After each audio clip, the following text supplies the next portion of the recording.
Hello' everyone, কাকু প্ৰতিভা চেনেলৰ অন্য এটি ৰেচিপি ভিডিঅ'লৈ আপোনালোকক পুনৰবাৰ স্বাগতম জনাইছোঁ।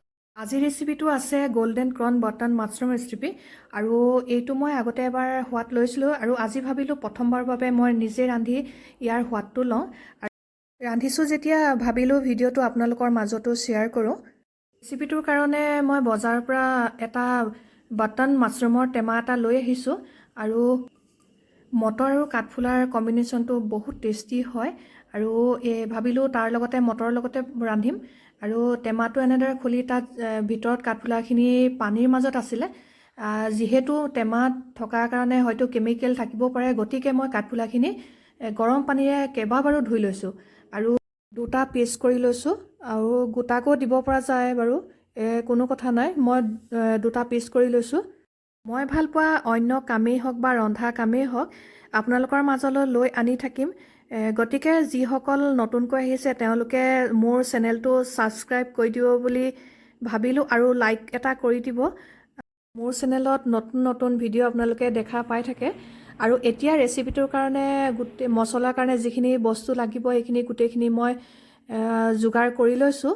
তাৰ ভিতৰত দেখিছে এইখিনি কাঠফুলাখিনি টুকুৰা কৰি লোৱা কাঠফুলাখিনি আৰু এইফালে আছে নহৰু পেষ্ট আৰু দুটা পিঁয়াজ কাটি লৈছোঁ। এইফালে 5টা শুকান জলকীয়া লৈ লৈছোঁ আৰু ইয়াত আছে জিৰা ধনিয়া অলপ খুন্দি লৈছোঁ গুড়ি আৰু আদা, এইখিনি কেঁচা জলকীয়া, এইখিনি গোটেই বস্তুখিনি মই ৰেডি কৰি লৈছোঁ আৰু লগতে লৈছোঁ দুটা সৰু চাইজৰ বিলাহীটো এনেদৰে সৰু সৰু টুকুৰা কাটি লৈছোঁ আৰু মটৰ, গ্ৰীণ মটৰ আৰু অলপ দৈ এড কৰিম আৰু লগতে অলপ বাটাৰো এড কৰি দিম। ভিডিঅ'টো আপোনালোকে স্কিপ নকৰাকৈ শেষলৈকে চাই থাকিব, মই প্ৰচেছ বাই প্ৰচেছ দেখুৱাই থাকিম। এতিয়া এখন কেৰাহীত তেল গৰম হ'বলৈ দিয়াৰ পাছতে অলপ গোটা জিৰা আৰু শুকান জলকীয়া কেইটা দি দিছোঁ আৰু তাৰ পাছতে পিঁয়াজখিনি কাটি ৰখা পিঁয়াজখিনিও দি দিম আৰু পিঁয়াজখিনি অলপ সময়ৰ কাৰণে ভাজিব লাগিব যেতিয়ালৈকে পিঁয়াজখিনি গলি নাযায় বা পিঁয়াজৰ এটা ৰং আহে, সেই ৰংটো নহালৈকে মই ভাজি থাকিম যাতে পিঁয়াজখিনি গলিও যায় আৰু কালাৰটো আহি যায়। তাৰপিছতে অলপমান নহৰু আছিলে সেইখিনিও মই তাত যোগ কৰি দিম। তাৰ দিব লাগিব আদাৰ পেষ্টখিনি, গোটেইখিনি মই নিদিওঁ, তাৰে অলপমান থৈ দিছোঁ পাছত দিবলৈ আৰু এতিয়া এইখিনি লৰাই অলপ সময়ৰ কাৰণে আৰু ভাজিব লাগিব। যিখিনি জলকীয়াৰ খুন্দা আছিলে সেইখিনিও দি দিছোঁ।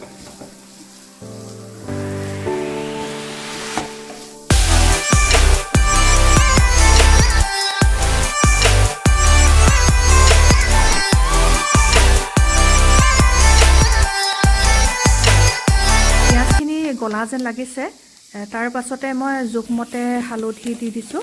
হালধি দিয়াৰ পিছতে অলপ ৰংটোৰ কাৰণে অলপ ৰং গুড়িও দি দিছোঁ আৰু মছলাখিনি শুকাই গৈছে গতিকে অলপ পানী এড কৰি আৰু অলপ ভাজি ৰাখিছোঁ। এইখিনি যিমানে ভাজি ৰাখিছোঁ সিমানেই শুকায়ো গৈছে আৰু মই মছলাখিনি জ্বলিবলৈ দিয়া নাই, সেইবাবে অলপ পানী দি ভাজি ৰাখিছোঁ আৰু এতিয়া যিখিনি জিৰা আৰু ধনিয়াৰ খুন্দা আছিলে সেইখিনিও অলপমান দি দিছোঁ। মানে মছলাখিনি মই ভাজি আছোঁ সিমানেই তাৰ গোন্ধটো ওলাই গৈ আছে আৰু এনেদৰে অলপ সময় গোটেই মছলাখিনি ভাজি ৰাখিব লাগিব আৰু গেছৰ ফ্লেমটো ল' কৰিয়ে ৰাখিছোঁ বাৰু প্ৰথমৰ পৰা। আৰু এতিয়া বিলাহীখিনি তাত যোগ কৰি দিছোঁ আৰু এইখিনি বিলাহীখিনি দিয়াৰ পিছতে অলপমান নিমখ দি দিছোঁ, সোৱাদ অনুসৰি বুলি নহয়, পাছতো মই নিমখ এড কৰিম আৰু এতিয়া যিখিনি দৈ আছিলে তাৰে 3 চামুচ দি দিছোঁ আৰু দৈখিনি টেঙা দৈ নহয়, সাধাৰণতে মিঠা দৈ হয় আৰু এইখিনি দিয়াৰ পাছতে অলপমান মিট মছলা দি দিছোঁ আৰু দিয়াৰ পাছতে ভাজি এইখিনি অলপ সময় লৰাই ৰাখিলোঁ আৰু বৰ ধুনীয়া ৰং এটাও আহি গৈছে আৰু শেষত মই দি দিছোঁ অকণমান বাটাৰ আৰু বাটাৰ দিয়াৰ পিছতে গোটেইখিনি আকৌ পুনৰ মিহলাই দিছোঁ আৰু শেষত দি দিছোঁ মই যিখিনি গ্ৰীণ মটৰ আছিলে এইখিনিও তাত যোগ কৰি দিছোঁ। ৰ'ব, শেষ বুলি কোৱা নাই কিন্তু আৰু দুটামান বস্তু দিবলৈ আছে, কাৰণ মেইন বস্তুটোৱে দিয়া নাই। দেখিয়ে আছে মই মছলাখিনিহে প্ৰথমতে ৰেডি কৰি লৈছোঁ আৰু মটৰখিনি দিয়াৰ পিছতে এতিয়া দিম কাঠফুলাখিনি আৰু কাঠফুলাখিনিয়ে হৈছে আজিৰ ৰেচিপিটোৰ মেইন বস্তু হয়। গতিকে এইখিনি দি ভাল ধৰণে আকৌ লৰাই ৰাখিলোঁ যাতে গোটেইখিনি মিহলি হৈ যায় আৰু শেষত 5টা কেঁচা জলকীয়া আৰু যিখিনি আদা মই থৈ দিছিলোঁ সেইখিনিও দি দিছোঁ আৰু অলপমান কস্তুৰী মেথিও দি দিছোঁ আৰু নিমখটো আপোনালোকক দেখুওৱা নহ'ল, মই তাৰ মাজতে দিলোঁ সোৱাদ অনুসৰি নিমখ অলপো দিছোঁ আৰু ভাবিলোঁ অকণমান জোল কৰোঁ আৰু সেইবাবে এটা গিলাচত পানী লৈ 1 গিলাচ পানী দি দিছোঁ। আপোনালোকৰ নিজৰ ইচ্ছামতে পানীটো দিব পাৰে আৰু এতিয়া সিজিবৰ কাৰণে ঢাকন মাৰি গেছৰ ফ্লেমটো অলপমান বঢ়াই সিজিবৰ কাৰণে ৰাখি দিম।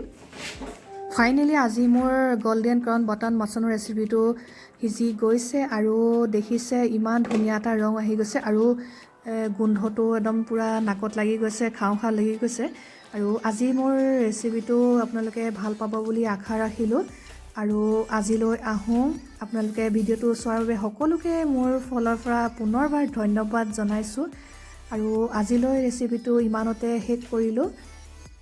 যদি ভিডিঅ'টো ভাল লাগিল তেন্তে কমেণ্ট বক্সত জনাবলৈ নাপাহৰিব আৰু কাষতে থকা বেল আইকনটো প্ৰেছ কৰি দিব যাতে মোৰ ভিডিঅ'ৰ প্ৰতিটো ন'টিফিকেশ্যন আপোনালোকে পাই থাকে।